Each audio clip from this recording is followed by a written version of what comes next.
Do you want to make some pita bread? So today we're going to do a whole wheat pita bread, just because I happen to have some whole wheat flour that needs to make its way out, but I've got to do my starter right. I've got my warm water and my yeast and a little bit of honey. And now I'm just gonna whirl that around until it gets bubbly. Whole wheat flour, white flour, salt. And here's my bubbly yeasty mixture.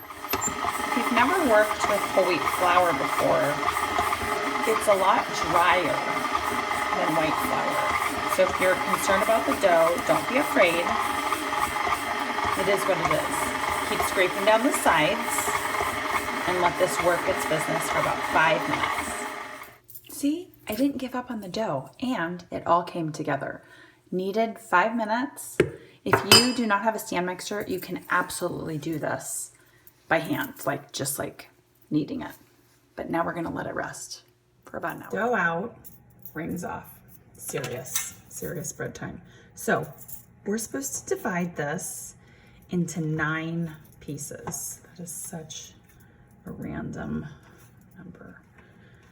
You can definitely use your kitchen scale if you would like to do that to get like equal pieces.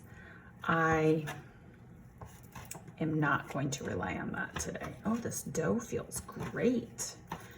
It's not very sticky and it's not very dry either. But what we're gonna do is we need to roll them out into the shape that we want, you know, and pretty thin. Let's time lapse. Our oven is preheated to 450 and we're gonna put these guys in for 4 to 5 minutes. We're gonna keep an eye because they're gonna puff up. We don't want them to brown. We just want them to puff, be a little golden, but they already are kind of golden because they've got that whole wheat flour. Do you see them puffing? These are the first pita breads I've ever made in my whole life. They're puffing. You guys come look, they're puffing. Oh, this is exciting. These are just the first little batch. There's more in. Do you see it's still puffy? Okay, I'm just gonna use my kitchen shears. Does anybody else use kitchen shears for everything? I made pita bread. Okay, now let me figure out what I can put inside. I know this is tiny, but this is like, just like a small sized one. Ooh. You want to taste it? Look at that. So I have beet hummus, some lentils, cauliflower rice. Oh, I should teach you how to make cauliflower rice. I'll do that later. This is fantastic. Let's taste it all together.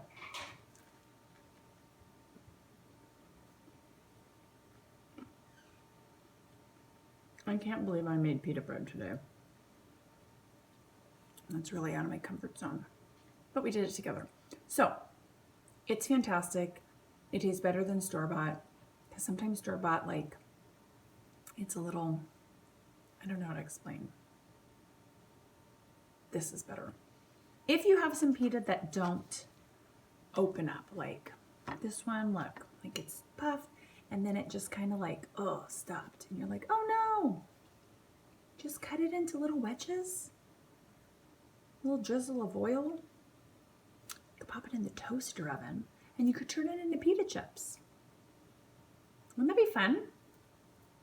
Crumble that over the top of a salad too. Ooh, that's so good. Let me taste that.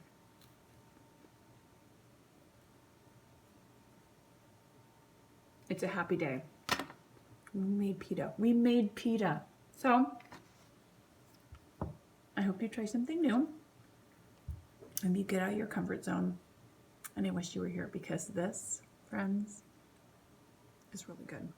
Have a great day. Bye.